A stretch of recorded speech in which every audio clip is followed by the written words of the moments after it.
Ganjar, Prabowo. Ayo, kenyataan adalah bahwa kita sebenarnya memiliki cita-cita yang sama. Hari ini saya katakan Budiman Sujatmiko ingin menitipkan pada Pak Prabowo Subianto.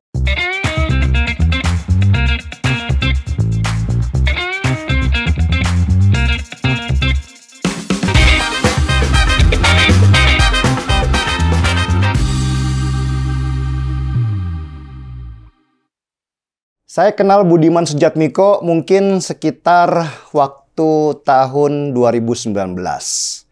Ketika itu kalau nggak salah saya habis jadi pembicara dan kami akhirnya makan sate sama-sama. Kira-kira begitulah. Kami ngobrol ngalor ngidul cerita tentang banyak hal. Dan penilaian saya secara pribadi, Budiman ini orangnya pintar banget, tetapi pintar secara akademisi. Dia kalau jadi dosen itu bagus, tapi sebagai eksekutor sepertinya kurang membumi. Mungkin kalau bicara teori dia itu jago, tapi jangan dikasih pekerjaan yang sifatnya manajerial dan membutuhkan kerja teknis yang mumpuni. Saya itu kagum sekali sama Budiman ini, sampai sekarang. Meskipun banyak yang menilai buruk ketika dia akhirnya mendukung Prabowo secara terang-terangan. Budiman Sujatmiko buat saya adalah satu dari orang yang harus dihormati kalau kita kembali menapaki sejarah dari reformasi di negeri ini. Bayangkan, sebelum tahun 1998, sebagian besar rakyat Indonesia itu takut sekali untuk ngomongin politik. Politik dulu adalah hal yang tabu karena salah bicara dipastikan akan didatangi polisi dan tentara. Ada istilah pada masa itu, dinding bisa mendengar. Yang maknanya, hati-hati kalau bicara karena banyak mata-mata di sekitar yang bisa melaporkan perkataanmu dan kamu masuk penjara. Dan cerita tentang penjara itu juga serem-serem. Dulu bahkan ada kisah dari mulut ke mulut bagaimana seramnya perilaku orang-orang yang berbeda pendapat dengan Soeharto dan keluarganya ketika dia ditahan. Bahkan ada katanya nih model penyiksaan yang jari tangan kita ditaruh di bawah meja dan meja itu diduduki oleh orang yang tubuhnya besar. Lalu kita ditanya-tanyai sambil teriak-teriak kesakitan. Pulang dari interogasi itu sudah pasti cacat. Itu cerita yang berkembang sehingga lama-lama jadi cerita horor dari masa ke masa. Tapi Budiman Sujatmiko itu pada masa itu memang gila.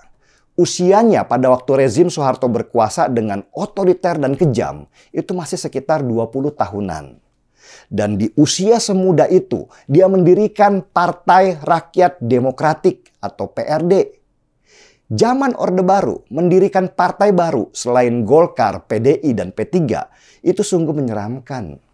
Apalagi saat itu bahkan Golkar sangat berkuasa sehingga siapapun yang tidak memilih Golkar bisa dipastikan karirnya akan hancur. Dan partai yang didirikan oleh Budiman atau PRD bahkan dituding bagian dari PKI. Itu stigma menyeramkan di zaman Orde Baru yang pada masa itu bisa membuat orang kehilangan nyawa. Dan Budiman dengan semua kegilaannya pada masa mudanya kejar-kejaran dengan tentara, diburu di mana-mana, diteror, bahkan diancam nyawanya. Nggak banyak orang yang seperti Budiman pada masa itu karena mayoritas anak muda memilih lebih baik diam untuk mencari selamat. Dan Budiman Sujatmiko akhirnya berhasil ditangkap dan dipenjarakan. Wajahnya terpampang di mana-mana, di koran, di televisi, dengan tangan mengepal, mengajak semua anak muda untuk bangkit dan menyuarakan satu kata, lawan. Budiman adalah salah satu simbol perlawanan pada pemerintahan di masa Orde Baru. Dia mewakili pemikiran-pemikiran revolusioner pada masanya. Dia jadi idola sebagian besar anak muda pada waktu itu. Termasuk saya yang benar-benar ingin perubahan besar negeri ini dalam bahasa yang lebih halus, yaitu reformasi. Dan selesai reformasi, Budiman jadi anggota DPR. Sesudah 2 periode menjadi anggota DPR, dia menghilang dan banyak bisik-bisik kalau dia itu dibuang. Budiman muncul kembali dengan ide besarnya Bukit Algoritma dengan biaya sekitar 18 triliun rupiah yang menjadi bahan ketawaan banyak orang. Menolak untuk dilupakan, Budiman keluar dengan langkah yang ekstrim, mendukung Prabowo, orang yang selama ini dia lawan. Bahasanya Budiman sih keren, persatuan. Tetapi ternyata langkah Budiman kali ini tidak mendapatkan simpati, terutama dari rekan-rekannya dulu yang bersamanya berjuang melawan keluarga Soeharto yang juga menjadi bagian daripada keluarga Prabowo. Budiman akhirnya dipecat oleh PDI Perjuangan karena langkah ekstrimnya itu. Sebuah resiko yang harus dia terima karena partai punya peraturan yang berbeda.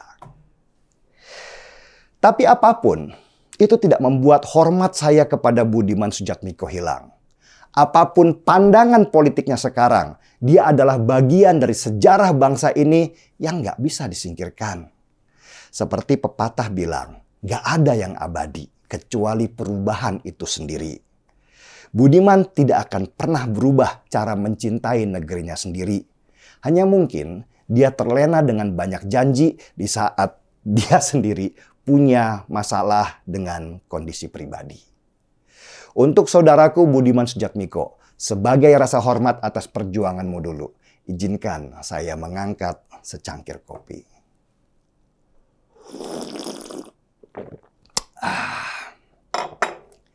Marki Bong, mari kita bongkar semua.